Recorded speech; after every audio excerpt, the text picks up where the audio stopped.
পেহেলগাঁও হত্যাকাণ্ডের কড়া ভাষায় নিন্দা জানালেন মুখ্যমন্ত্রী ডাক্তার মানিক সাহা। কেন্দ্রীয় সরকারের সময়োপযোগী সিদ্ধান্ত এবং পর্যটনকে কেন্দ্র করে যখন নিজেকে আবারও একবার ফিরে পেয়েছিল কাশ্মীর, ঠিক তখনই সংগঠিত হলো এই ধরনের সন্ত্রাসবাদী কার্যকলাপ, জানিয়েছেন মুখ্যমন্ত্রী ডাক্তার মানিক সাহা। সন্ত্রাসবাদী আক্রমণে নিহতদের প্রতি রাজ্যবাসীর পক্ষ থেকে সমবেদনাও জ্ঞাপন করেছেন মুখ্যমন্ত্রী ডাক্তার মানিক সাহা। এক্ষেত্রে দোষীদের কেউই পার পাবে না বলে প্রধানমন্ত্রীর উদ্ধৃতি দিয়ে জানিয়েছেন মুখ্যমন্ত্রী। देखिए, हमारे माननीय प्रधानमंत्री नरेंद्र मोदी जी और माननीय होम मिनिस्टर श्री अमित शाह जी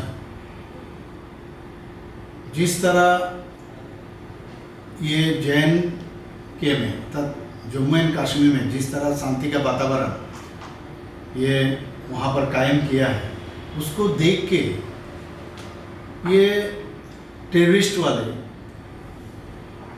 ये बार्बरिक अटैक उन्होंने किया।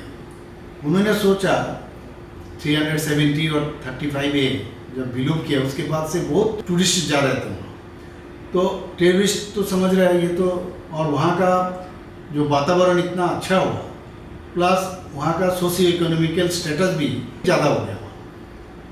और हम लोग जानते हैं कश्मीर ऐसा है, भूस्वर्ग हम लोग कहते हैं, उस जगह में सब पूरा देश भर का जो हमारा टूरिस्ट है वहाँ जाना शुरू कर दिया, तो इनको ये हजम नहीं हो रहा था।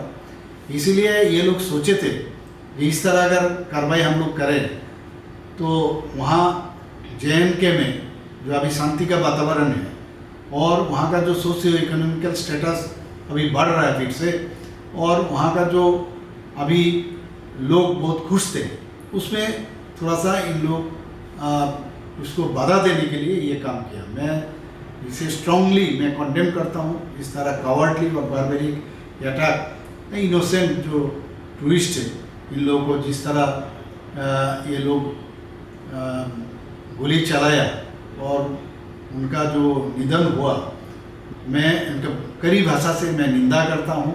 मेरे तरफ से और मेरे पूरा त्रिपुरावासी के तरफ से समवेदना रहेगा। और मैं समझता हूँ माननीय प्राइम मिनिस्टर जी है, हमारा होम मिनिस्टर साहब है, ये लोग ऑलरेडी बोल चुके हैं कि किसी को छोड़ने वाला नहीं है। मुझे पूरा विश्वास है, ये आप देखिए कुछ ही दिन के अंदर इसके जो टेररिस्ट का क्या कैसे उनको क्या करेंगे वो देखिए।